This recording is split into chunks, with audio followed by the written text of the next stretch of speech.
네, 그러면은 한번 그 그림 한번 보실까요? 우선 말씀 히브리서 1장 1절로 2절 말씀 다 함께 읽어보겠습니다. 옛적에 선지자들을 통하여 여러 부분과 여러 모양으로 우리 조상들에게 말씀하신 하나님이 이 모든 날 마지막에는 아들을 통하여 우리에게 말씀하셨으니, 지금 히브리서의 저자가 시대를 두 가지로 구분해서 지금 하나님의 계시에 대해서 설명하고 있습니다. 옛적에라는 시점이죠. 그래서 선지자들을 통하여 여러 부분과 여러 모양으로 우리 조상들에게 말씀했다. 그런데 지금 이 마지막 날에는 아들을 통하여 우리에게 말씀하신다 라고 이렇게 지금 두 시대를 구분해서 설명하고 있습니다. 그래서 어쩌면 우리는 이 두 시대를 뭐라고 부르냐면 구약과 신약이라고 이렇게 우리가 부르게 되죠. 하지만 히브리서 지금 우리가 확인하는 것처럼 이 말씀하시는 것이 다른 말씀이 아닙니다. 동일한 말씀이라는 사실을 기억하면서 우리가 살펴보되, 우선 우리가 계속 살펴봤던 내용이 뭐냐면, 오늘 말씀 제목이, 우리 전체 제목이 뭐냐면 신약에 나타난 은혜의 언약이에요. 우리가 지금 제가 살폈죠. 성경은 지금 우리가 표에서 보는 것처럼 에덴 동산, 곧 하나님 나라의 원형의 그 나라가 이제 하나님께서 그분의 말씀으로 통치하는 그 나라가 이제 아담의 불순종으로 순식간에 타락한 죄인으로 추락하게 되죠. 그래서 성경은 이 완전히 절망적으로 절벽에 떨어져서 뼈가 으스러지고 목뼈가 뒤틀린 사람을 향한 구조작전이 펼쳐지는 것인데, 그 구조작전, 인간을 구원하시는 그 일이 언약을 맺는 것을 통하여 중간중간 이렇게 언약을 통하여 그 백성을 이제 구원하시는 작전이 펼쳐졌다라고 우리가 지난번에 살펴봤어요. 그게 이제 노아 언약, 아브라함 언약, 모세 언약, 다윗 언약, 그리고 새 언약, 이렇게 쭉 이어지는 이 언약의 약속을 통하여 하나님이 우리를 구원해 오셨죠. 성경의 그 독특한 특징 제가 살펴봤죠. 성경은 매우 모든 종교와 다르게 성경의 독특한 언약 방식이 뭐냐면 선 언약 후 성취. 먼저 그러니까 항상 애언의 형태예요. 먼저 약속해줘요. 그리고 나서 모든 사람을 하여금 믿음으로 그걸 믿게 해요. 아직 그 약속이 성취가 안 됐어. 근데 그걸 믿음으로 말미암아 구원을 받아요. 그리고 후에 성취가 되는 형태로 하나님이 이 구원의 역사를 차근차근 이루어오셨던 거죠. 지금도 뭐예요? 예수님이 다시 오시는 것. 이것을 지금 우리 모두가 이걸 믿음으로 말미암아 나중에 그게 성취되는 것을 우리가 경험하게 될 거예요. 근데 우리는 지금 이 시대는 우리는 믿음으로 말미암아 구원을 받죠. 그리고 지금 심지어 마지막에 언약의 완성을 못 보더라도 믿음으로 말미암아 구원을 받아 하나님 나라에 들어가게 되는 것이죠. 이 원리를 우리가 꼭 기억해 주면 좋겠고요. 근데 이게 은혜로운 언약이잖아요. 뭐냐면 죽어서 하나님을 밖에 반역하고 쿠데타예요. 사실 성경이 말하는 죄의 개념은 쿠데타예요. 반역 사건이에요. 그러니까 왕이신 하나님께 대적하고 내가 왕이다라고 주장한 이런 사건이에요. 대역죄예요. 그런 개념으로 생각한다면 대역죄인, 하나님을 배신하고 떠나간 죄인을 계속 구원하는 은혜로운 약속인 거죠. 그렇죠? 그래서 은혜의 언약이라고 부르는 거예요. 그래서 이런 개념으로 이해한다면 이 은혜의 언약이 성경은 두 가지 측면으로 있다라는 거예요. 그 두 측면이 뭐냐면 S세대와 새로운 세대, 새 세대. 오늘 그 로이드 존스 책 번역에서는 이렇게 표현하고 있어서, 하지만 구약과 신약이라고 우리가 이해하셔도 괜찮아요. 그래서 S세대와 새로운 세대 이렇게 이해하시면 됩니다. 네, 어서 오세요. 네. 네. 네.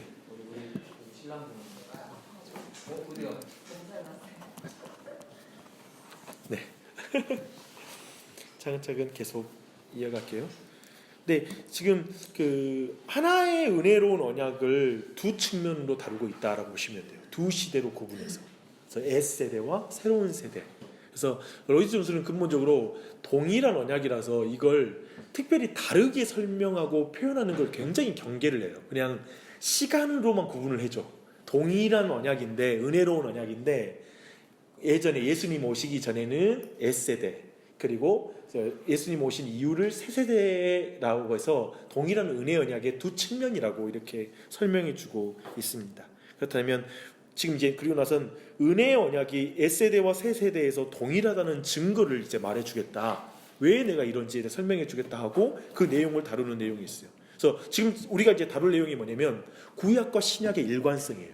많은 사람이 구약과 신약이 다른 책이라고 느끼는 거예요. 심지어는 구약과 신약의 구원 방법이 다르다라고 말하는 사람이 있어요. 성경을 완전히 오해한 사람이죠. 뭐냐면 구약은 율법을 지켜 구원받고 이제 신약에서는 예수님 믿어서 구원받잖아요 라고 이렇게 말을 해요. 이건 성경을 완전히 오해한 거죠. 구약은 행위로 구원을 받고 신약은 믿음으로 구원받잖아요 라는 식인 거죠. 완전히 그것은 성경을 뒤틀은 거예요. 구약도 믿음으로 구원을 받아요. 구약도 예수 그리스도에 대해서 말하고 있어요. 신약도 예수 그리스도고. 그러니까 지금 그런 측면을 본다면 이게 동일하다라고 하는 이 의미를 우리가 분명하게 이해를 해야 돼요. 그래서 이제 그 증거를 차근차근 살펴보는데요. 이걸 잘 살펴볼 때 좋은 효과는 뭐냐면 구약을 볼 때 신약을 볼 때 우리가 동일한 책과 동일한 그 내용을 다루고 있다라는 것 안에서 은혜를 받기 시작해요. 구약은 너무 무서운 책이다. 신약은 너무 은혜롭고 소프트하다는 그런 느낌이 아니라 신구약 모두에서 공의로운 하나님과 사랑이신 하나님을 동시에 만나게 되는 거예요. 그래서 매우 성경을 바르게 보게 해주는 중요한 어떤 기본적인 지식을 얻게 되는 시간이 바로 이 시간입니다. 그래서 하나하나 이제 은혜 언약이 옛세대와 새세대에서 동일하다는 그 증거를 한번 살펴볼게요. 창세기 17장 8절 나는 그들의 하나님이 되리라 라는 약속을 아브라함에게 주세요. 근데 이 약속이 은혜로운 약속이거든요. 뭐냐면 나는 그들의 하나님이 되고 너희는 나의 백성이 되리라. 이 약속이 하나님의 의지예요. 은혜로운 약속이에요. 그래서 이 약속인데 이 약속이 신약에서도 계속 반복된다는 거예요. 이 표현이. 그래서 구약과 신약에서 똑같이 이것이 계속 이런 표현들이 반복되고 있다는 것 안에서도 우리는 동일한 내용이라는 걸 발견할 수 있고요. 또 한 가지는 구약과 신약에서 똑같은 종류의 복을 발견하게 된다는 거예요. 시편 51편 10절 가볼게요. 이제 오늘 성경을 좀 찾아볼 텐데요. 다윗이 나단 선지자가 와서 바세바를 취한 사건에 대해서 고발하고 나서 이제 다윗이 회개의 기도를 드리는 장면입니다.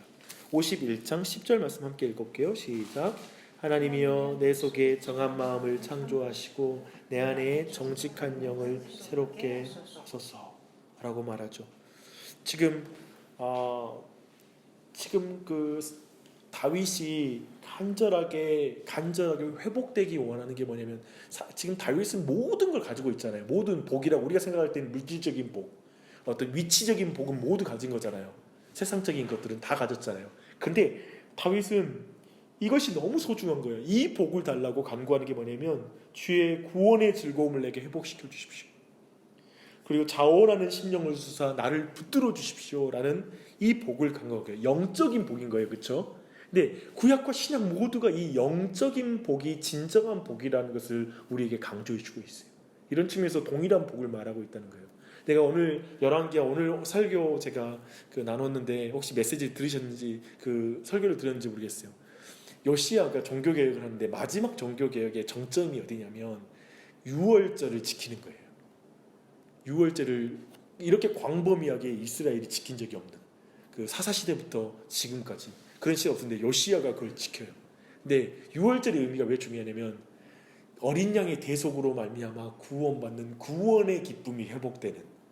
그러니까 요시야가 추구한 종교개혁은 우상 깨뜨리고 외적으로 성전 잘 지어놓고 깔끔하게 짓고 하는 그리고 그런 정도가 아니라 그 백성이 구원의 기쁨까지 회복되는 게 종교개혁의 정점인 거예요. 신앙생활의 정점은 여기에 있어요.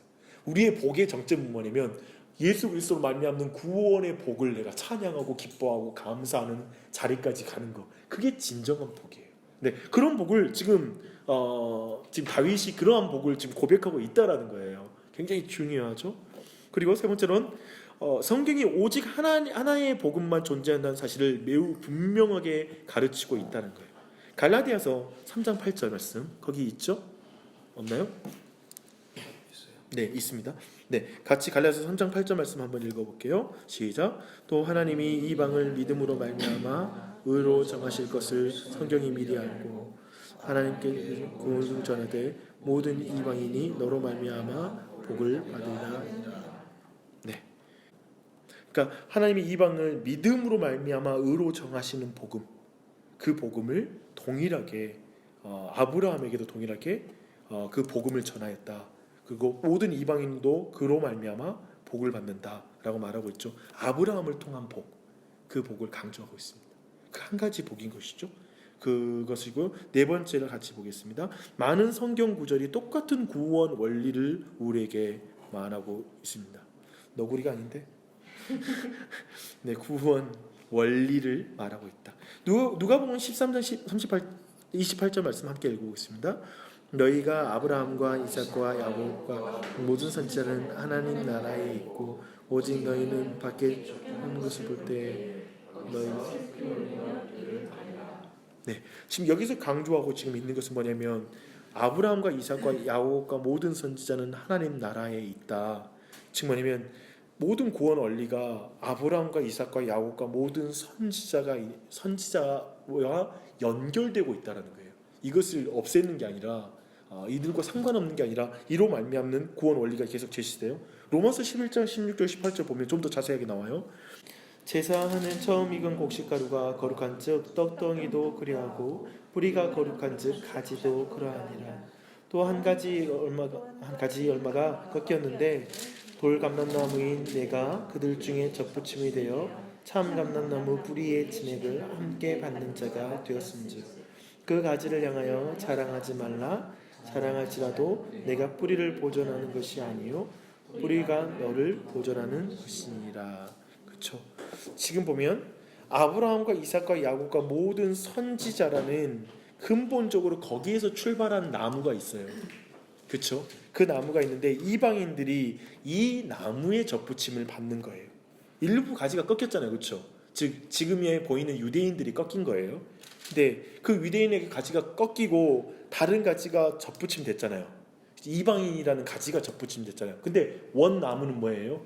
아브라함과 이삭과 야곱 그리고 선지자의 그 언약과 그 내용이라는 거예요. 그 원나무가 거기라는 거예요. 참 감람나무라는 것이죠. 그렇죠? 그런 의미에서 나무는 한 덩어리이고 전체 덩어리예요. 논지는 뭐냐면 지금 여기서 논지는 옛날에 그런 옛 세대와 새로운 세대가 분명히 하나의 나무에 속해 있다. 옛날의 경륜과 새로운 경륜이 지금 분명히 하나의 나무에 속해 있는 거다라는 걸 강조하는 게 지금 로마서 이 말씀의 강조인 것이죠. 좀 더 그 아래로 우리 한번 갈라디아 3장 13절로 가면 또 이 내용이 좀 더 구체화됩니다. 13장 14절 함께 읽겠습니다. 이는 그리스도 예수 안에서 아브라함의 복이 이방인에게 비치게 우리와 하여금 믿음으로 말미암아 성령의 약속을 받게 하려 합니다. 그러니까 신약을 사는 사람이 누리는 복이 누구의 복이죠? 아브라함의 복이죠. 동일한 복이라는 거죠. 구약의 모든 성도들이 받아 누리는 복과 우리가 누리는 복 동일하다라는 것을 우리가 충분히 여기서 확인할 수 있고요. 그리고 구약에서의 구원 원리와 신약에서 구원 원리가 동일하다. 결국 29절을 한번 봐요. 그 이에 이어지는 말씀 계속 해놨죠. 함께 읽어보겠습니다. 너희가 그리스도의 것이면 곧 아브라함의 자손이요 약속대로 유업을 이을 자니라. 정확하게 이제 정리해놨죠. 그렇죠? 이제 너희가 그리스도의 것이면 그리스도를 믿으면 아브라함의 자손이요 약속대로 유업을 이을 자니라 라고 명확하게 말하고 있습니다. 동일한 구원의 원리 안에 있는 것입니다. 그래서 이제 계속해서 은혜 언약 옛세대와 새세대가 동일하다는 증거 에베소서 말씀으로 가볼게요. 에베소서 2장 11절로 13절. 그러므로 생각하라. 너희는 그때 육체로는 이방인이요 손으로 육체에 행한 할례를 받은 무리라. 칭하는 자들로부터 할례를 받지 않는 무리라. 칭함을 받은 자들이라. 그때 너희는 그리스도 밖에 있었고 이스라엘 나라 밖의 사람이라. 약속의 언약들에 대하여는 외인이요 세상에서 소망이 없고 하나님도 없는 자이되니 이제는 전에 멀리 있던 너희가 그리스도 예수 안에서 그리스도의 피로 가까워졌느니라 라고 말합니다. 그렇죠? 이로 말미암아 우리가 다시 한번 구원의 원리를 분명하게 확인하게 됩니다. 혹시 복음에 의해서 그리스도 안에 있는 것이기 때문에 이방인들도 하나님 나라의 복을 받는 일에 참여한다 라고 말하고 있죠. 3장 6절로 한번 가보십시오. 예배서 3장 6절. 이는 이방인들이 복음으로 말미암아 그리스도 예수 안에서 함께 상속자가 되고 함께 지체가 되고 함께 약속에 참여하는 자가 됨이라라고 말하고 있습니다. 그렇죠? 이렇게 해서 근본적으로 지금 여기서 함께라는 이 모든 표현들이 지금 유대인의 그 옛세대와 함께, 그리고 아브라함과 함께, 그리고 이런 모든 모두를 동일하게 누린다는 그런 의미를 같이 볼 수 있는 것이죠. 그리고 히브리서 다시 한번 더 볼게요. 히브리서 6장입니다.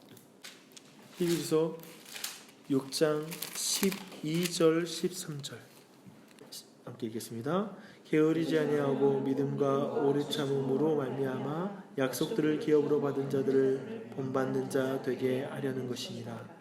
하나님이 아브라함에게 약속하실 때에 가리켜 맹세할 자가 자기보다 더 큰 이가 없으므로 자기를 가리켜 맹세하여 그 아래 제가 볼게요. 하여 이르시되 내가 반드시 너에게 복주고 복주며 너를 번성하게 하고 번성하게 하리라 하시니라. 지금 아브라함에게 맹세와 함께 주신 약속이 있잖아요. 근데 이 약속은 새로운 세대, 새로운 경륜에 속한 이에 믿음을 강하게 하기 위해서 주어진 것이다 라고 지금 아브라함에게 주신 약속을 지금 우리에게 적용해 주고 있는 말씀이 되는 것이죠. 동일하죠, 구원의 원리가. 그리고 히브리서 11장 39절 40절 한번 11장 가보시게요.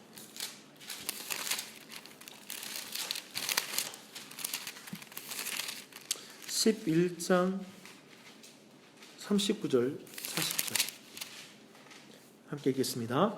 이 사람들은 다 믿음으로 말미암아 증거를 받았으나 약속된 것을 받지 못하였으니 이는 하나님이 우리를 위하여 더 좋은 것을 예비하였은즉 우리가 아니면 그들로 온전함을 이루지 못하게 하였으니라. 네, 저자가 지금 말하려고 하는 그것은 뭐냐면 구약의 인물들과 우리가 모두 함께 온전해질 것이다 라고 말하는 거예요. 그래서 40절 말씀은 아주 기가 막힌 말씀입니다. 우리가 아니면 그들로 온전함을 이루지 못하게 하려 하십니다. 지금 종합해 볼게요. 지금 방금 전에 지금 우리가 쭉 살펴봤던 게 있잖아요. 지금까지 읽어온 구약의 성도들과 새로운 세대 아래에 있는 성도들 사이에 지금 총체적인 연합이 이루어진 거예요. 그렇죠? 구약의 성도와 우리 모두가, 신약의 성도들 모두가 연합이 이루어지는 거예요.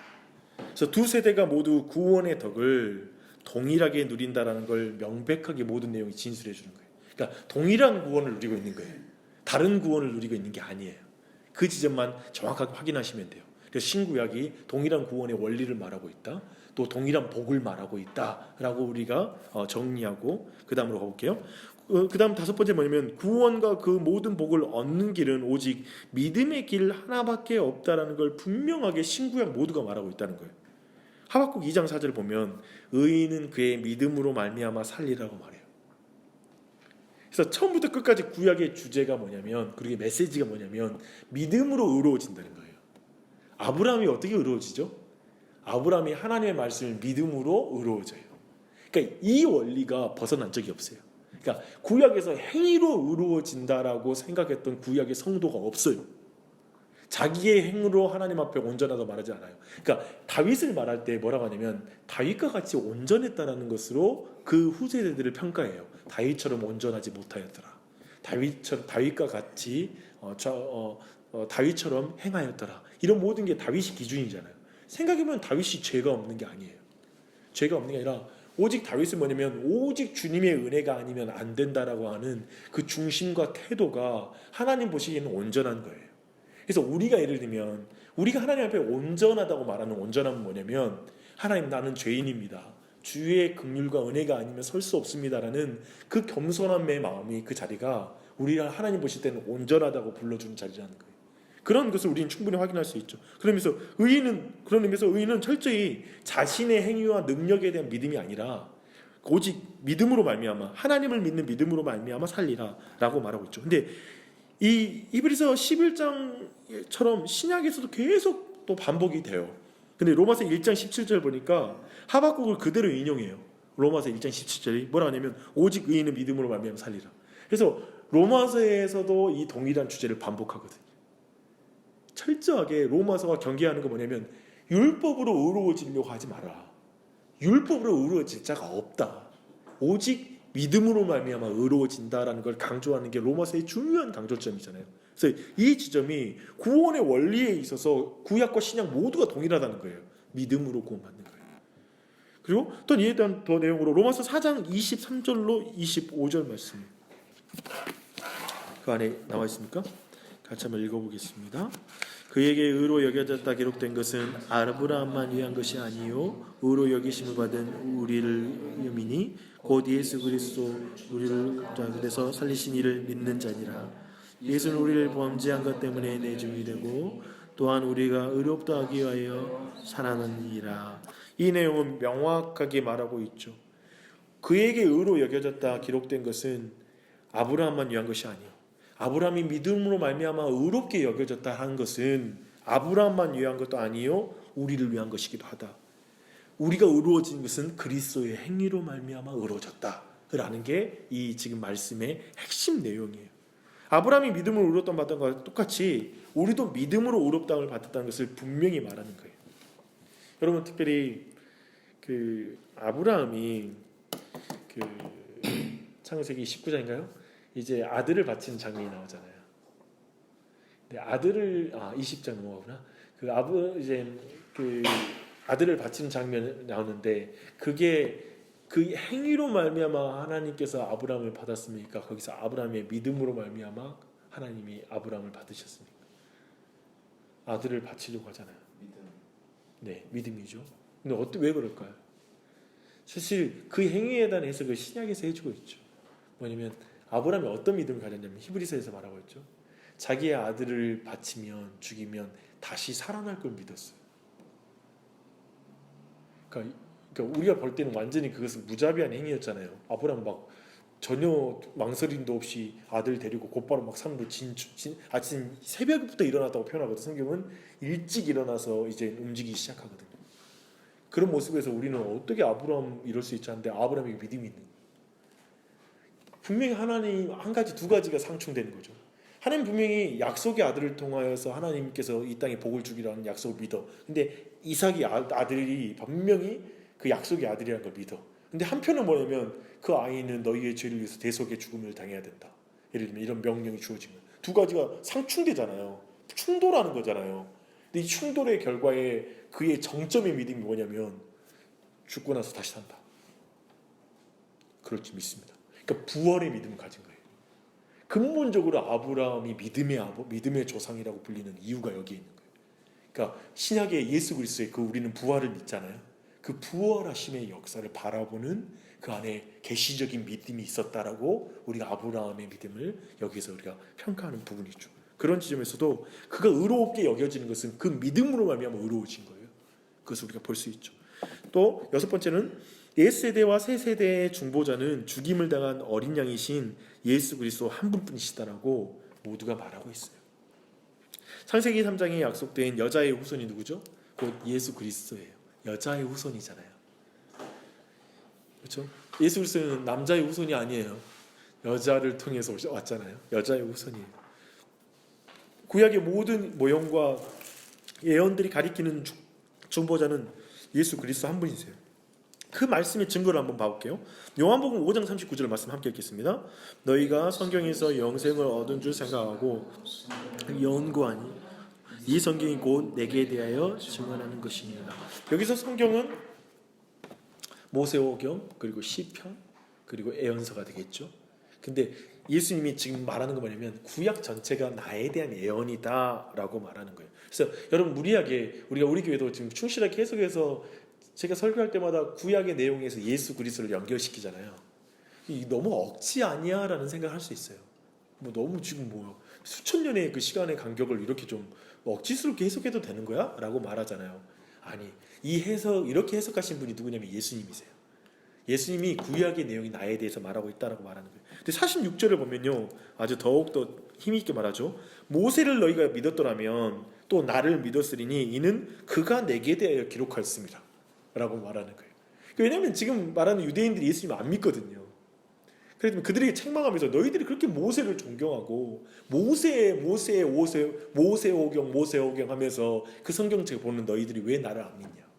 그가 사실은 나에 대해서 기록하고 있는데 왜 나를 안 믿느냐라고 말씀하시는 것이죠.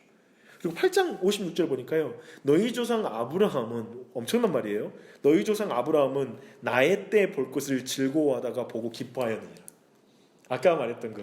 신약에서 이제 아브라함이 부활에까지 봤다라는 걸 하잖아요. 아들이 부활할 것. 근데 이 모든 거 안에서 아브라함이 궁극적으로 보는 거 뭐냐면 나중에 분명히 이 아들 차원이 아니라 분명한 진정한 그 내 자손을 통하여 올 그 참된 구원자가 올 걸 보는 거예요.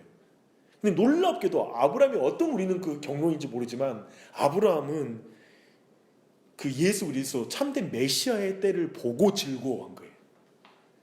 여기까지 지금 성경 자체가 해석하고 있는 거예요. 예수님께서 해석하시는 거예요. 그러니까 원저자이시고 모든 인간을 아신 하나님께서 바로 이렇게 말하고 있는 거죠. 이런 의미에서 어떻게 지금 구약과 신약이 일관성 있는 말씀이라는 걸 분명히 확인할 수 있죠.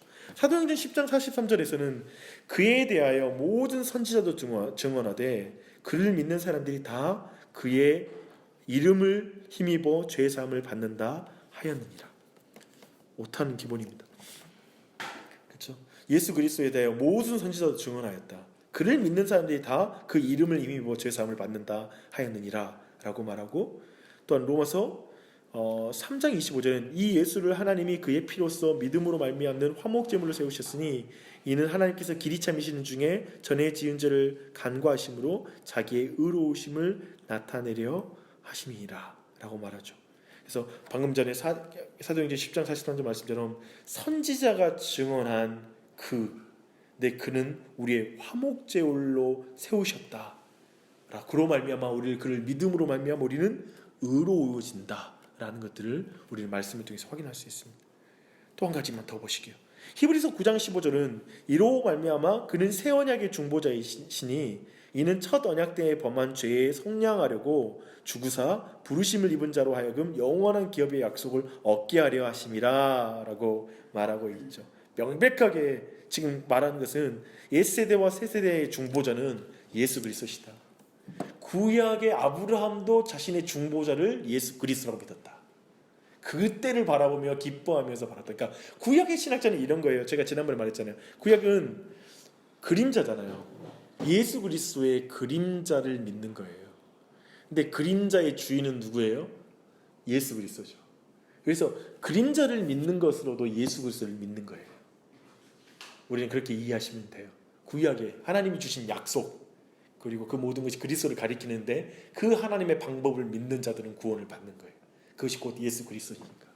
그래서 예를 들면 우리가 그 민수기의 말씀처럼 그 놋뱀을 달잖아요. 예수님께 하나님께 이제 원망하고 불평하는 자들을 향하여 불뱀을 보내고 물려 죽을 때 놋뱀을 할 때 이 놋뱀은 예수 그리스도가 장대 위에 달리는 것을 가리키는 것이고 그분을 바라봄으로 이제 구원을 받는 것을 다 이게 예표고 모형이잖아요.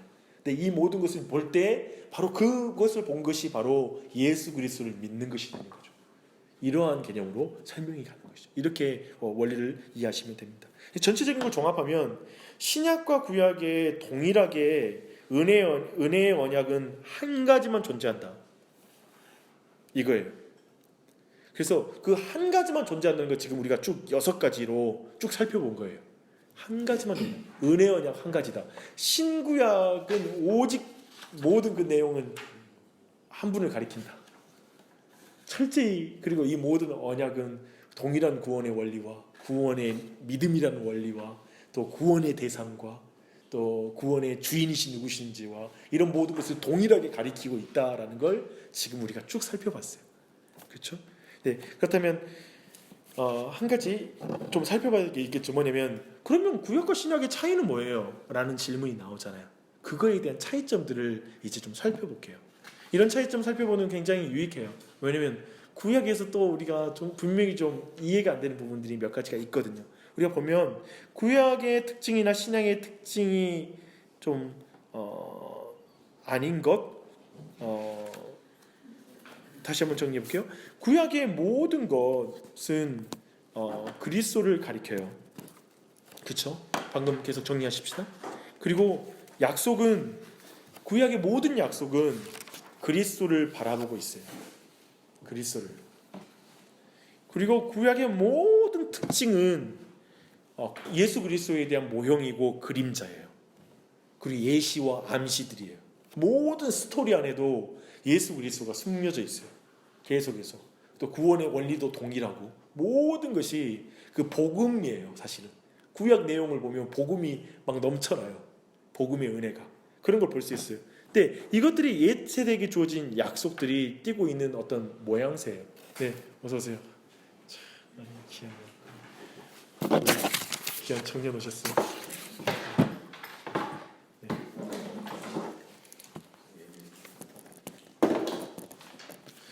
근데 이것들이 옛 세대에게 주어진 약속들이 띠고 있는 모양새예요. 근데 이것들은 아브라함과 맺은 특별한 언약을 가리키고 있고요. 이스라엘 민족에게만 국한되었다라는 특징이 있어요. 구약의 특징. 그래서 그런 특징인데 그 특징을 7가지로 이제 로이드 존스가 설명해줘요. 근데 그 첫 번째가 뭐냐면 우리는 한번 같이 읽어볼게요. 우리는 새 세대가 동일한 언약을 가진 옛 세대보다 우월하다는 것을 강조해야 된다.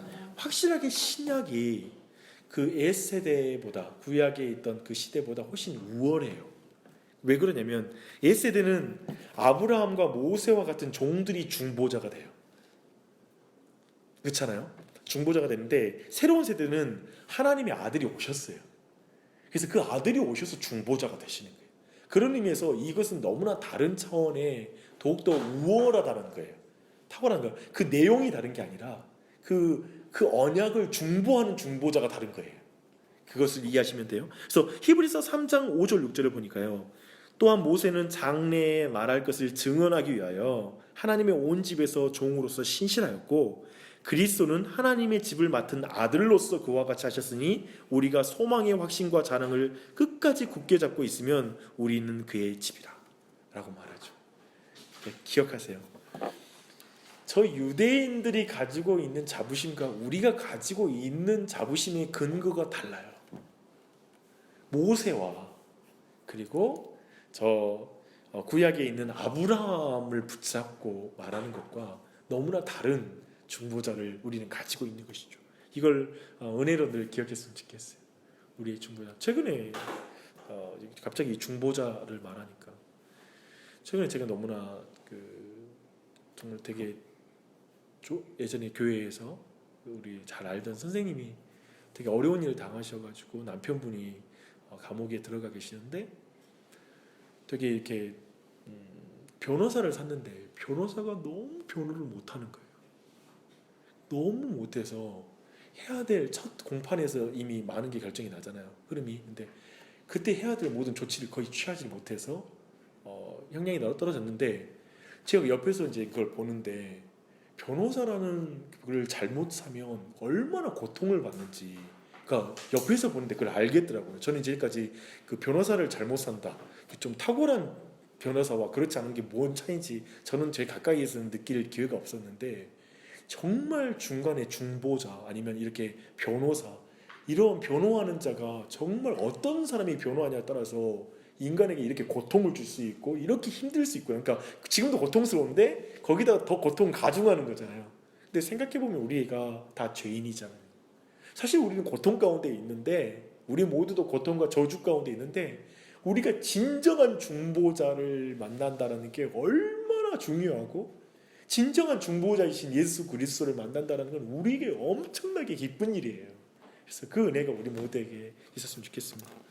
두 번째 차이점 뭐냐면 구약에 감추었던 비밀이 신약의 언어로 드러나요.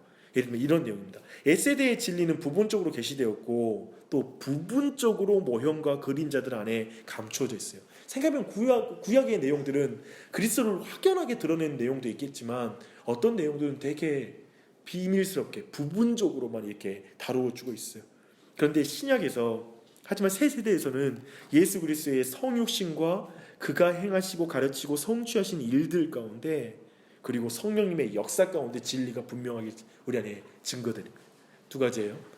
예수 그리스도 말씀 자체신 하나님이 직접 행함으로 우리의 눈앞에서 보여주시는 거예요. 이것도 얼마나 분명해요. 거기에다가 성령이 우리 안에 내주하셔서 그 사실을 우리 안에 깨닫게 해주셔요. 이런 의미에서 새 세대의 구약과 탁월과 비교할 수 없는 부분적인 것이 아니라 온전하고 완전한 것들을 깨달을 수 있도록 성령과 그리고 예수 그리스도를 통해 드러난다는 거죠. 이게 구약과 신약이 확연하게 다른 거예요. 그렇죠? 그런 지점 볼 수 있어요. 그리고 사실은 제가 느끼는 그거예요. 우리는 신약을 통해서 구약의 말씀이 진짜 깨달아지는 거예요. 그렇죠?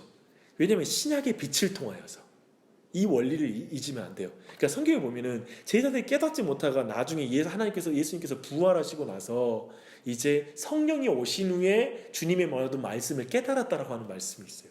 이 모든 말씀에서 원리도 이 동일한 원리인 거예요. 지금 예수 그리스도와 함께 있으면서도 이게 지금 구약에서 약속한 일인지를 깨닫지 못하는 거예요, 사람들이. 근데 나중에 성령께서 오시자 이 모든 것의 비밀을 깨닫게 되는 거예요. 그런 측면에서 우리는 두 가지예요. 예수 그리스도라는 우리가 강력한 그 빛을 가지고 있지만 성령의 조명하심, 성령께서 우리를 안 도와주면 믿음의 역사가 안 나타나는 거예요.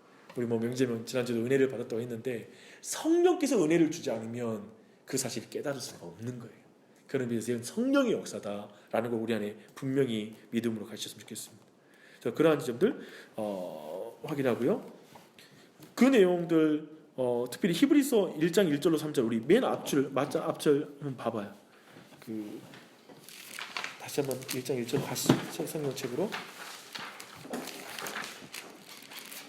분명하게 말해요. 옛적의 선지자를 통하여 여러 부분과 여러 모양으로 우리 조상들에게 말씀하신 하나님이 이 모든 날 마지막에는 아들을 통하여 우리에게 말씀하셨으니 이 아들을 만유의 상속자로 세우시고 또 그로 말미암아 모든 세계를 지으시느니라.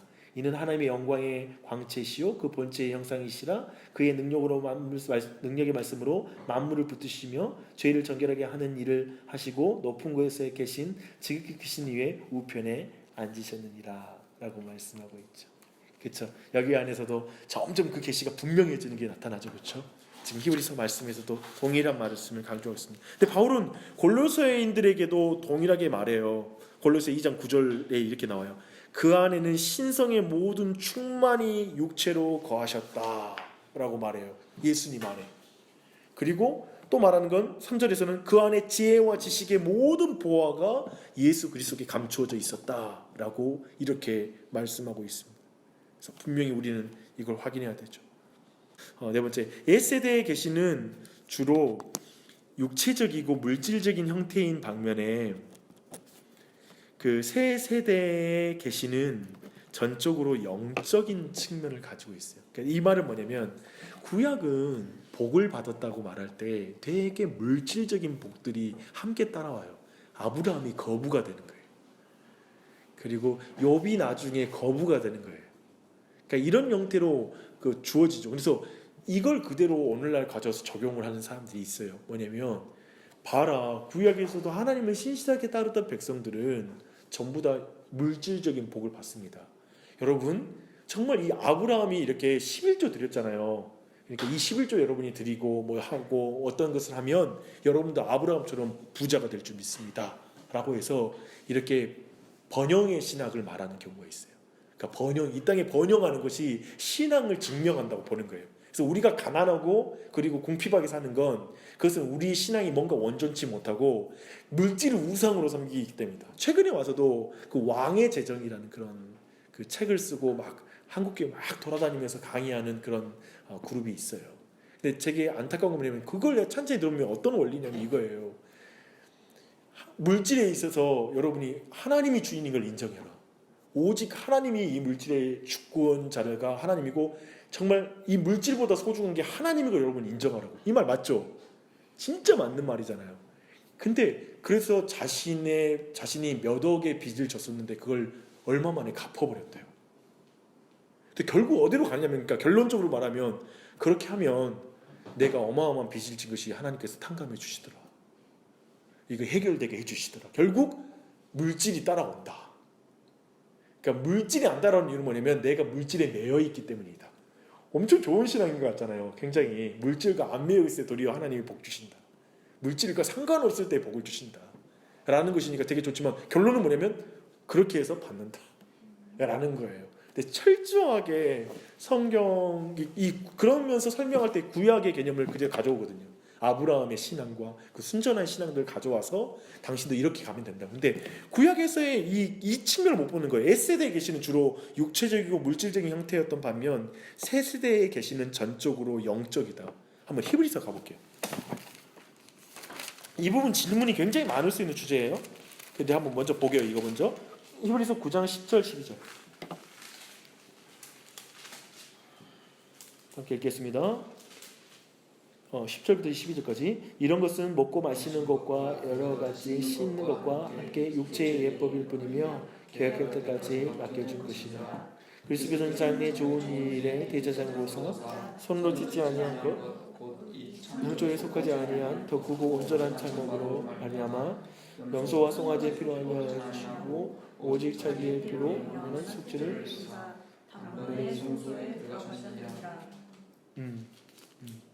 그러니까 우리가 볼 수 있는 분명한 것은 뭐냐면 장래의 좋은 일을 위해서 그러니까 되게 이 약속들이 영원한 속죄와 그리고 하나님의 성소로 들어가는 것과 그리고 그런 모든 것들로 나아가는 영적인 복들을 지금 충분히 이 안에 지금 히브리서의 말씀은 다뤄주고 있는데요. 그러니까 비교적 육체적인 복들이 여기 안에 막 물질적인 복을 받는다 이런 내용들이 여기 들어가 있는 게 아니잖아요. 지금 이 말씀 안에서도 그런 내용이 다뤄지고 있지 않잖아요. 그래서 그런 지점들이 세대는 도리어 사도 바울도 그렇고 예수 그리스도도 그렇고 물질적인 번영함으로 하나님에 대한 신앙을 증명한 분들이 아니잖아요. 그러니까 물질적인 복으로 내가 하나님께 복 받았다라고 말하는 게 아니잖아요. 예수님은 단벌을 옷을 입고 입으셨는데 제자들에게도 너희들도 주머니를 차지 마라, 전대를 차지 말고 단벌 옷을 입고 다녀라 이렇게 말씀하시고 이렇게 말씀하셨는데 이거 가지고 우리가 여기서 번영신학을 꺼낼 수 있는 방법은 없잖아요. 도저히 그런 근거를 가져올 수 없죠, 사실은. 근데 구약에서의 그 특징적인 측면이 그렇게 표현되었지 그것이 영적인 복과 상관없다라는 것으로 보시면 안 돼요. 도리어 여기 안에 약간 내용이 있었던가요? 기억이 정확히 안 되는데 구약과 신약 모두 동일하게 말하는 것은 영적인 복이에요. 아까 우리가 다윗을 통해 살펴봤잖아요. 영적인 복이에요. 구약과 신약이 동일하게 이걸 복으로 말해요. 다만 또 한편으로 우리가 또 천국에 대한 상상을 보세요. 천국을 어떤 식으로 성경이 표현하고 있냐면 천국에 가면 크리스탈씨가 흘러가고 그리고 그 금길, 황금길과 막 이런 표현이 되잖아요. 되게 물질적인 표현이죠. 근데 저는 그런 식의 천국관을 상상하면서 제 개인적으로는 항상 내 어렸을 때도 그랬어요. 천국 별거 없다. 되게 재미없겠다. 황금길로 돼 있으면 흙놀이도 못할 것이고 이거 좀 재미없잖아요. 이게 뭐 황금길로 돼 있고 전부 다 황금이면 별로 희소성이 결국 그 가치이거든요. 영속성하고 희소성이 그 보물의 가치이잖아요. 근데 다 그러면 뭐예요? 근데 천국에 대해서 그렇게 표현한 건 뭐냐면 지상에서 가장 고귀하고 순결하고 가장 아름다운 것들로 천국을 묘사해야지 이해가 될 거 아니에요. 그러니까 천국에 대한 유비로서 우리가 그 내용을 다루었지 사실 천국의 극치의 기쁨은 물질적인 측면의 것들 물론 그것을 우리가 부정하진 않지만 철저히 하나님과 함께하는 것 그 영적인 하나님 영적인으로 하나님과 교제 나누는 것이 천국의 절정이잖아요.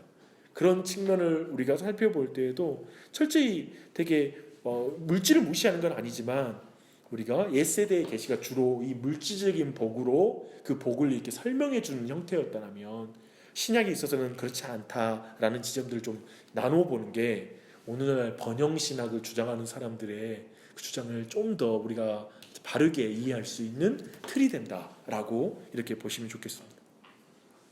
부족한 게 있으면 일단 질문해 주시고 또 한 가지는 그 구약과 신약의 차이점은 옛세대는 우리가 살펴본 것처럼 단 한 백성만을 위한 것이었으나 새 세대에는 온 땅의 모든 민족을 위한 것이다 라는 것이죠. 구약은 이스라엘이라는 나라를 중심으로 이루어졌다면 새로운 이 신약은 모든 백성에게 해당하는 것이죠. 또 다음은 우월성은 특별히 이제 신약의 우월성이에요. 우월성은 옛세대는 분명 예비적인 것인 반면에 새 세대는 최종적인 것이라는 점이다. 그래서 히브리서의 전체 목적은 십자가의 최종성을 보여주려는 게 히브리서의 목적이에요. 그러니까 자꾸 히브리서는 유대인들을 이게 그 히브리인들에게 보낸 편지이기도 하잖아요. 그래서 히브리인들이 자꾸 모세의 율법 그리고 아브라함을 계속 들먹이면서 할례를 말하는 거예요. 이 두 가지 할례와 율법 이것에 대해서 끊임없이 초대교회도 계속 이 두 가지를 행해야 된다. 이방인도 믿음으로 들어오려면 이걸 행해야 된다라는 그런 요구들이 그냥 유대인으로서 익숙하게 평생 살았는데 얼마나 이게 강하겠어요. 이것이 너무나 중요한데 또 성경이 말하고 있으니까 그렇게 강조하는 것이죠. 근데 계속 히브리서 강조하는 건 뭐냐면 오직 예수 그리스도 십자가는 최종이다. 완전하다. 더할 것도 없고 뺄 것이 없다. 여기서 더 이상 어떠한 것도 개정할 수 없다라고 철저하게 십자가의 완전성을 강조하는 거예요. 그래서 이게 최종적인 걸 강조한다는 거예요. 그런 의미에서 신약의 우월성이 있는 것이죠. 네, 그런 지점을 보시면 되고요. 마지막으로는 새로운 경륜에는 성령님이 부어졌다. 아까 우리가 다뤘죠. 구약에는 성령 안 부어졌습니까? 부어져요. 근데 저는 구약에서는 좀 다른 게 뭐냐면 그 삼손이 큰 일을 할 때마다 성령이 임하셔서 하거든요. 하나님의 영에 감동되어서 막 뭐죠? 누구 탁뼈? 그 당나귀 탁뼈 가지고 막 죽이고 막 난리 나거든요. 막. 근데 그때도 항상 영이 임해요. 성령이 임해요. 근데 항상 구약의 특징이 뭐냐면 특별하게 하나님의 사역을 이루기 위해서 우리에게 순간적으로 임하는 경우도 있고요. 그 상황에서 심지어 악한 자에게도 악한 자를 사용하실 때에도 그렇게 표현되는 경우가 있어요. 순간적으로 그냥 사역에만 사용하는 거예요. 그래서 구원을 담보하는 내용이 아니에요. 근데 신약에서는 성령이 부어지고 신약에서는 그 백성들에게 임하는 거예요. 그리고 광범위하게 구약에서는 매우 특별하게 선지자와 그리고 특별하게 사사들에게 이렇게 하나님이 임하시는 이런 경우가 많이 있지만 신약에서는 더욱더 예수를 믿는 자들에게 임해요. 성령이 부어지자 신약에서는 복의 규모가 더 커져요. 성령의 임하심이 복의 규모를 키워요. 이걸 잊으시면 안 돼요. 복 받는 것, 성령을 받는 거예요. 큰 지식과 큰 깊은 이해로 복을 더하게 하는 거예요. 그래서 제가 보는 건 이거예요. 봐봐요. 우리가 복 받는다는 의미는 뭐냐면 성령이 임하여서 동일한 사건에 대한 해석 능력이 달라지는 게 복 받는 거예요. 이러면 자칫 심리학적인 표현이 아니에요. 그런 거 있잖아요. 새로운 관점을 얻는 게 복 받는 거다. 이런 개념이 아니라 성령이 임하시니까 깨달아지는 거예요. 아, 하나님이 이렇게 날 인도하시는구나. 아, 여기에 하나님 뜻이 이런 게 있겠구나. 왜 이런 일이 있지? 아, 하나님이 이러기를 인도하신 이유는 이거구나 라는 걸 깨닫는 거예요. 깨닫자 근심이 녹아지고 내 마음에 평안이 찾아오고 그리고 내 마음에 기쁨이 찾아오는 거예요. 그게 복이라는 거예요. 성령께서는 놀랍게, 그러니까 우리가 생각하는 것은 예수 믿으면은 다른 사람들과 다르게 큰 복을 이만큼 뜩 떨어뜨려주고 다른 사람과 다르게 시험도 공부 안 했는데 시험도 잘 보고 애가 변변치 않았는데 좋은 대학교 들어가고 막 이런 것들이 마치 좋은 복처럼 우리가 생각하지만 사실 그러한 역사는 사실은 제가 믿어본 결과 거의 없고요. 아무튼 공부는 열심히 해야지 좋은 대학교를 가는 거예요. 아무튼 성실히 그 일반적인 원리예요. 하나님이 이 땅에 심어준 원리를 하나님이 그렇게 거스르는 걸 원치 않아요. 그러니까 성실히 공부해서 성적 나오게 하나님이 원리를 심어놨기 때문에 이걸 거스르지 않아요. 절대. 하나님 이 공부를 하는 게 아니라 도리어 공부할 수 있게 계속 집중력을 주시면 주시지. 공부 안 하고 잘 버는 방법은 없어요. 그건 비성경적이야. 도리어. 일 안 하고 돈 버는 거 비성경적인 거예요. 일할 수 있게 힘을 주시지. 그리고 지혜롭게 하시는 거죠. 이해되시죠? 그런데 우리는 이제 복을 그런 개념으로 생각하는데 도리어 성령은 성령이 임하셔서 예수 그리스도의 가르침이 깨달아지고 예수님을 닮아가게 되는 거. 순간순간 예수님처럼 반응하게 되는 거. 해석하게 되는 거. 이게 복이다 라는 측면에서 복은 작은 것에서 하나님을 볼 수 있는 눈이 생기는 거. 원망할 수밖에 없는 상황에서 하나님의 은혜를 발견하는 거. 악으로부터 선을 이루시는 하나님을 바라보는 거. 그게 복인 거예요. 그게 성령의 임함이 증거죠. 참 저는 너무 중요한 성령이 부어지자 복의 규모가 커졌다는 이 의미가 우리에게 굉장한 기쁨으로 와닿았으면 좋겠습니다. 이렇게 옛세대와 새세대 간의 이런 차이점을 살펴봤거든요. 근데 여기에 대한 가장 좋은 비유 중에 이제 로이드에서 쓰는 게 뭐냐면 어린아이와 성숙한 어른 간의 차이다. 이건 지금 은혜 언약이라는 것은 동일하다. 그러니까 동일한 인간이잖아요. 어린아이든 어른 인간이든 인간이거든. 완전한 인간으로서의 완성체라는 것은 우리가 이거에서 부정할 수 없어요. 어린아이도 완전하게 그 존엄성이 존중되는 인간이야. 어른도 그렇고 생명의 경중을 따질 수가 없어. 그런데 어린아이와 어른에 있을 때 어른은 훨씬 더 성숙하고 깊이 있고 넓어지고 분명하고 또 더욱더 총체적이고 이런 것들을 더욱더 보여주잖아요. 그런 측면에서 인격의 깊이가 다르다는 그런 측면에서 이제 구약과 신약의 이 차이점, 은혜 언약에 있어서 이런 차이점들을 우리 안에 다르게 이해할 수 있는 것이죠. 이런 지점으로 이해하고요. 그리고 나서 이제 로이존스는 은혜 언약의 당사자 부분으로 들어갑니다. 근데 여기서 이제 한번 볼게요. 이제 쭉 정리해 주는 말이에요. 로이드 존스 이렇게 말합니다. 성경은 하나의 책이 아니라 여러 책의 모음집이다 라고 말하나 이것은 잘못된 생각입니다. 절대로 이렇게 말하면 안 됩니다. 로이드 존스가 굉장히 강조해요. 그러니까 많은 사람이 이렇게 말하거든요. 성경은 한 권의 책이 아니라 여러 책의 모음집이다. 그렇게 말하는 사람 되게 많아요. 그리고 특별히 성경의 권위를 믿지 않는 사람들 경우에는 특별히 성경은 인간이 쓴 책들을 여러 가운데 이렇게 모아서 회의 가운데 결정해서 이렇게 성경이라고 모아놓은 곳에 지나지 않는다라고 이렇게 표현하고 있어요. 그런데 로이드 존스가 강조한 건 뭐냐면 한 권의 책이라는 거예요. 여러 책이 있다는 건 어떤 의미라는 건 충분히 로이드 존스 알아요. 그 책을 구분하는 것 또한 알아요. 저자가 어떻게 보면 여러 사람, 여러 세대, 여러 장소에서 기록했어요. 그런데 오직 하나의 책이라고 표현해요. 그리고 주제는 하나라는 거예요. 그리고 이 성경이 다루고 가리키는 분도 한 분이라는 거예요. 라는 측면에서 이 성경은 완전히 일관성을 있는, 그리고 토탈 성경이에요.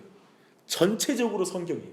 하나의 책이라고 말하고 있는 거예요. 그래서 로이드스 이 표현을 쓰고 있는데, 성경을 우리의 믿음의 정사들은 언제나 그 책이라고 불렀다. 그 책, 더 북이라고 불렀다. 이 전통을 우리 안에 정말 사모하고 기억하자라고 말을 해요. 이걸 여러분 안에 기억하셔야 돼요. 성경은 더 북이에요. 한 권의 책이에요. 그 하나님 또 그 예수님을 가리키는 그런 책입니다. 근데 이렇게 생각할 때 우리는 첫 번째 보는 건 우리의 대표로 언약에 감사하신 성자 하나님 보실까요? 그러니까 언약은 처음에 성부와 성자 사이에 맺어진 것이라는 점을 마지막으로 정리할 필요가 있습니다. 그래서 사람은 타락기에 하나님하고 언약을 맺을 자격이 안 됐잖아요. 그랬거든요. 근데 태초전에 성자와 성부 사이에 아들과 더불어 언약을 맺으시는 거예요. 근데 이 맺으신 언약에 우리가 참여하는 거예요. 이 언약은 뭐냐면 죄인을 구원하시기 위한 주님의 계획이죠. 그러니까 이 부분에 대한 논쟁이 있죠. 지난번에 우리가 살펴봤는데, 아브라함 인간이 타락하기 전에 하나님께서 구원에 대한 계획을 세우셨느냐 세우지 않았느냐, 이거 가지고 신학에 한 수백 년 동안 논쟁이었어요. 막 이걸로 신학자들이 논쟁했어요. 어떻게 생각하세요? 근데 성경이 믿는 건 뭐냐면 창세 전에 그분들 사이에, 삼위일체 하나님 사이에 우리의 구원에 대한 구원의 계획, 구원 언약을 맺어지신 거예요. 왜냐하면 그분은 영원한 하나님이시기 때문에 창조 이후에 어떠한 일들과 모든 과정에 대한 것을 알고 계시기 때문에 구원에 대한 계획을 할 때, 이때 계획을 세울 때 하나님이 누구와 언약을 맺겠어요? 삼위일체 하나님 사이에 언약을 맺으시는 거예요. 그리고 성자를 통해서 이루시기로, 성자를 통해서 하나님이 계획하신 일을 성취하시고 그 가운데 우리 죄인들을 구원하시기로 계획하셨다는 거예요. 되게 어려운 내용이긴 하죠. 그래서 이게 사실은 우리가 처음으로 돌아가서 삼위일체론적으로 공부하지 않으면 이 부분에 대한 이해가 힘들어요. 그러니까 이게 지금 기초, 사실은 이게 다 우리의 이해라는 것은, 어떤 개념이라는 것은 사실은 어떤 전제하는 내 안에 있는 그것이 설명이 안 되면 이 뒤에 나온 내용이 이해되기 힘듭니다. 근데 이 부분이 그런 구원 언약의 부분, 하나님의 영원성과 이런 것들을 기억할 때 우리가 확인할 수 있는 진리입니다. 근데 우리는 이 언약에 참여하죠. 그러니까 성부와 성자 사이에 있었던 언약에 우리가 참여하는 거예요. 그래서 하나님의 아들은 우리의 대표이고요, 우리의 중보자이고 우리의 보증인이에요. 그래서 그가 행한 모든 일들은 그렇게 하기로 약속했기 때문에 행하는 일인 거예요. 그래서 예수님이 계속 하시는 말씀은 뭐냐면, 내가 성부께서 하신 말씀 외에 다른 일을 행하지 않는다. 철저히 성부 하나님께서 약속하신 약속들을 내가 이룬다라는 그거 외에는 예수님이 하신 일이 없어요. 그렇게 말하는 거예요. 철저히 약속을 성취하는 것으로 보는 거예요. 그래서 성자께서 하시기로 하신 것을 세 가지로 로이드 존스를 정리하고 있어요. 첫 번째, 아담이 어긴 행위의 언약을 존중하고 성취하기로 언약했다. 즉 아담이 하나님 말씀을 깨뜨리잖아요. 근데 성부는 내가 그 하나님의 언약을 다 이 땅에서 이룰 것입니다, 순종할 것입니다를 언약했다. 두 번째, 타락과 죄의 오염의 결과를 해결하기로 언약했다. 왜냐하면 타락과 죄의 오염, 인간이 오염되어서 하나님과 원수진 사이잖아요. 그런데 그것을 해결하지 않으면 하나님과 화목할 수 없잖아요. 그래서 타락과 죄의 오염의 결과를 해결하기 위해서 이 모든 죄에 대한 하나님의 저주를 예수님이 감당하사 십자가에 달려 죽으시는 게 바로 두 번째 일을 이루시는 사건이죠. 세 번째, 성자는 행위 언약에서 우리에게 지워진 모든 의무를 우리를 대신해서 수행할 것이다. 즉 뭐냐면 이제는 우리는 율법을 지켜서 의로워질 수 있는 사람이 아무도 없고 율법을 지킬 수 있는 사람이 없어요. 근데 의로움이라는 건 뭐냐면, 의롭다라는 건 뭐냐면 율법을 다 지켰다라는 거예요. 그 율법을 다 지키는 것 외에는 의로워질 사람이 아무도 없어요. 이걸 먼저 정리하셔야 돼요. 이걸 전제하고 났을 때 예수님이 하시는 일은 뭐냐면 우리는 지킬 수 없는 그 모든 율법을 지키고 나면 의를 얻어내시는 거예요. 그리고 그 의를 우리에게 주시는 거예요. 그래서 이중 전가라는 교리가 있어요. 뭐냐면 예수님이 십자가에 계시잖아요. 쉽게 말하면 뭐냐면 나의 죄는 그에게 옮겨가요. 이게 첫 번째 전가예요. 그 다음에 두 번째 전가는 뭐냐면 예수님으로부터 우리에게 오는 전가가 있어요. 예수님이 얻으신 의가, 그분은 불의한 분이 아니시고 무죄한 분이시고 의로운 분이시잖아요. 근데 그 의로운 분이 죄를 감당함으로 그 의가 나에게 주어지는 거예요. 그래서 이 이중의 전가를 통하여 우리가 이중 전가를 믿을 때 구원을 얻는 거예요. 주님, 저 십자가가 나의 죄에 대한 결과입니다. 내가 저 자리에서 예수님과 함께 죽었습니다 라고 선포하는 것이고, 예수님이 이제 그의 의로움으로 말미암아 다시 부활하실 때 그 부활하신 예수 그리스도를 믿음으로 그게 나의 의가 되는 거예요. 그래서 우리가 율법을 다 지킨 것으로 하나님 앞에 확인되는 거예요. 그래서 우리는 예수 그리스도를 믿을 때 내가 율법을 다 지키는 자로 하나님 앞에 확인돼요. 이걸 잊으시면 안 돼요. 어쩌면 우리는 생각하면 우리 모습은 부끄러웠겠죠. 그러나 기억할 거 뭐냐면 우리는 율법을 다 지킨 자로 거기 서 있다니까요. 우리 언제 지켰어요? 제대로 지킨 적 없지. 그래서 예수를 믿는다는 의미는 여기까지 포함하는 거예요. 이 은혜를 꼭 기억하세요. 저는 최근에 그 고린도후서 3장인가요? 우리가 그리스도의 향기다라고 말하잖아요. 근데 거기 아주 좋은 표현, 어떤 표현이냐면 하나님 앞에서 그리스도의 향기다. 하나님께 그리스도의 향기라는 표현이 있어요. 우리가 하나님께. 그러니까 예수님이 나를 냄새를 맡잖아요. 죄의 냄새가 아니라 그리스도의 냄새가 나는 거예요. 상상이 돼서 저는 그게 되게 이렇게 감동이 되더라고요. 내가 하나님께 그리스도의 향기구나. 그러니까 망할 자와 망하지 않고 구원을 얻는 자와 그리고 하나님께 구원의 향기다. 그리스도의 향기다. 라고 이렇게 표현하고 있어요. 이 사실을 꼭 기억하십시오. 그래서 이 성자께서 하신 그 일을 이제 언약 가운데 이루시죠. 근데 언약의 당사자에게 요구되는 조건이 있어요. 이 모든 일이 가능하려면 어떤 조건이 수반되어야 된다고 말하면서 또 세 가지를 말해요. 뭐냐면 성자는 두 번째 사람, 두 번째 아담이 되어야 한다고 말해요. 그렇잖아요. 이제까지 쭉 나눴죠. 고린도전서 15장이에요. 막바지입니다. 고린도전서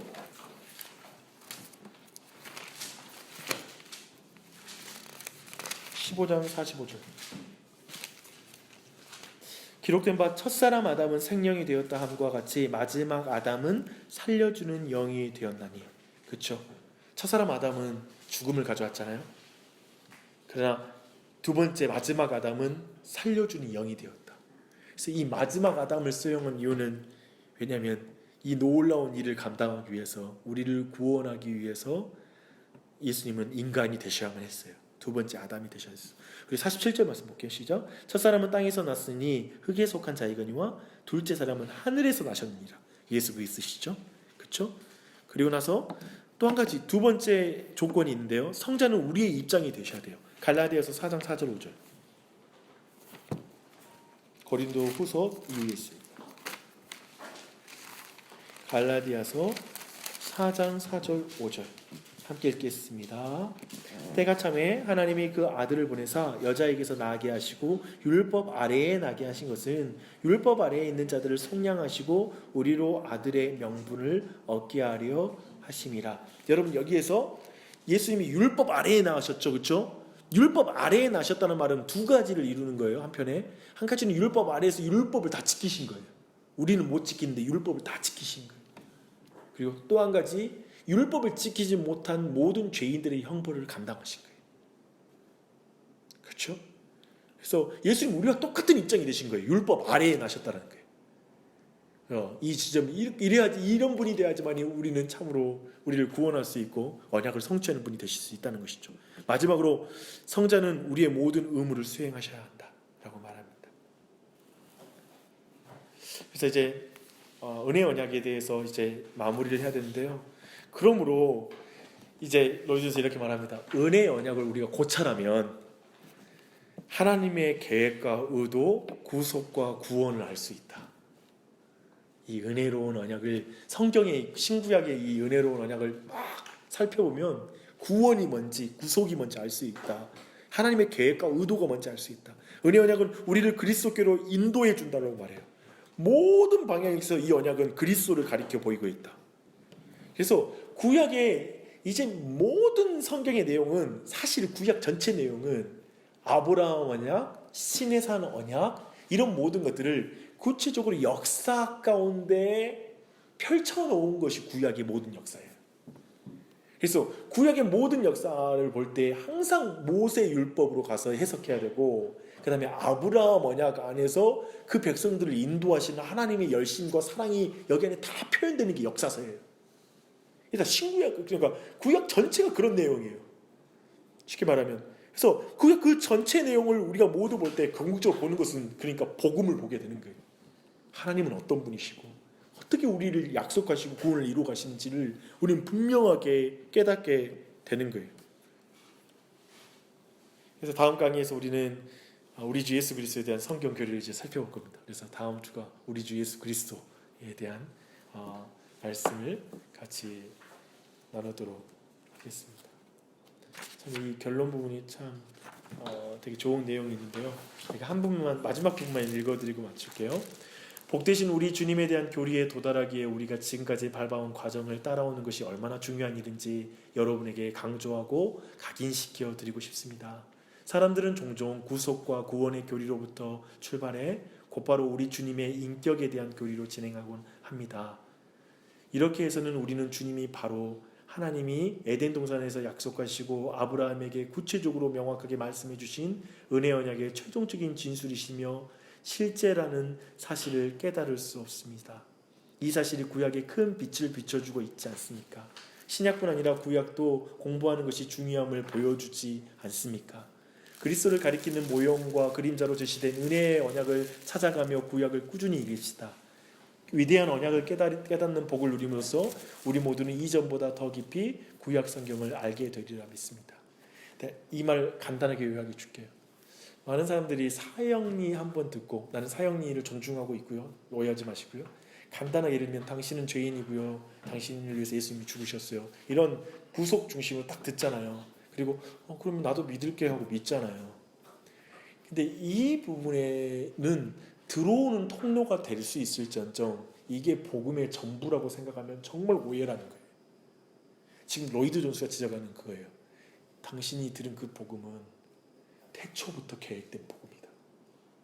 그리고 아브라함과 그리고 아담이 첫 범죄를 범할 때 그 자리에서부터 여자의 후손으로 오겠다라고 하셨던 약속, 아브라함에게 약속하신 그 약속, 그리고 이스라엘의 역사를 가운데 일하신 그 하나님, 그 거대한 그 역사 가운데 말씀을 이루고자 결국 예수 그리스도로 오신 그분이시다.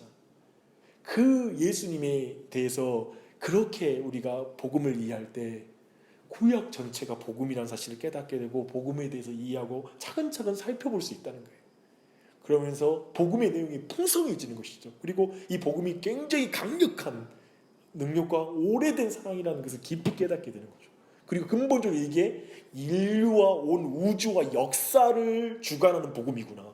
그냥 나 혼자 마음에 위안을 얻고 천국 가고자 하는 복음 차원이 아니라 이 복음은 우주와 관련되어 있구나, 온 세상의 창조주와 관련이 있고 역사의 마지막까지 관련이 있구나라는 생각에서 철저히 개인주의적인 삶을 극복하게 해주고, 굉장히 우리로 하여금 많은 세계관들이 있잖아요. 거기서 끊임없이 우리는 신앙이 하나의 종교에 지나지 않는다는 생각과 심리학적인 이런 거 아닌가라는 이런 느낌이 신앙할 때 늘 느끼는 어떤 그런 느낌인데, 그런 차원이 아니라 이 복음은 온 우주와 역사, 그리고 모든 인류, 예술, 문화, 경제 모든 것을 총체로 하는 하나님의 복음이구나 라는 사실을 총체적으로 깨달을 수 해주게 하는 게 이 언약 신학이라는 거예요. 언약에 대한 내용으로 복음을 이해할 때 우리 안에 오는 확신들인 거예요. 그래서 우리가 자매도 그랬지만 말씀 시간에 말씀을 통해서 은혜를 딱 받은 거잖아요. 예를 들면. 근데 이러한 주제로 은혜를 받게 되면 성경을 보게 되면 믿음이 굉장히 단단해지는 거예요. 그리고 매우 커지는 거예요. 그리고 확신이 넘치는 거예요. 모든 종교 지역에 갈 때마다 제가 예전에는 그런 생각이 있었거든요. 어디 종교 강력한 지역 가면 쪼는 거. 막 왠지 막 그런 데 가면 불교 법당 가면 왠지 그곳의 악한 기운에 내가 눌리지 않을까라는 이런 걱정을 할 정도로 마음을 가진 거 예를 들면 그런 마음이었는데 지금은 뭐 가서 밥 먹고 잘하면 잠도 자고 다 하겠어요. 거칠 것이 없는. 그러니까 쉽게 말하면 하나님이 어떤 분이신지 다 아니까. 그리고 모든 땅에 갈 때 진짜 이제는 뭐냐면 예전엔 모르겠는데 모든 사람 보면 이제는 노방전도를 할 수 있을 것 같은 느낌. 예전엔 내가 노방전도를 좀 못하겠더라고요. 근데 뭐냐면 요즘은 어떤 나이 들어서 그런지 모르겠는데 저 사람도 다 예수님 필요해. 이게 뭐냐면 이제 낯도 좀 두꺼워지는 것 같고 이제 또 하나 가지는 그 낯만 두꺼워진 나이 탓이 아니라 정말 이 진리를 알아갈수록 저 사람 예수님 필요하다. 저 사람 정말 예수님 만나야 된다. 라는 이 확신이 강해지는 것 같아요. 왜냐하면 이게 나만의 복음, 내 어떤 개인적인 신이 아니니까 라는 것이죠. 그런 측면에서도 오늘 내용들이 그런 내용에 유익하고 여러분이 구약 성경을 더욱 읽고 싶어하는 마음으로 이어졌으면 좋겠습니다.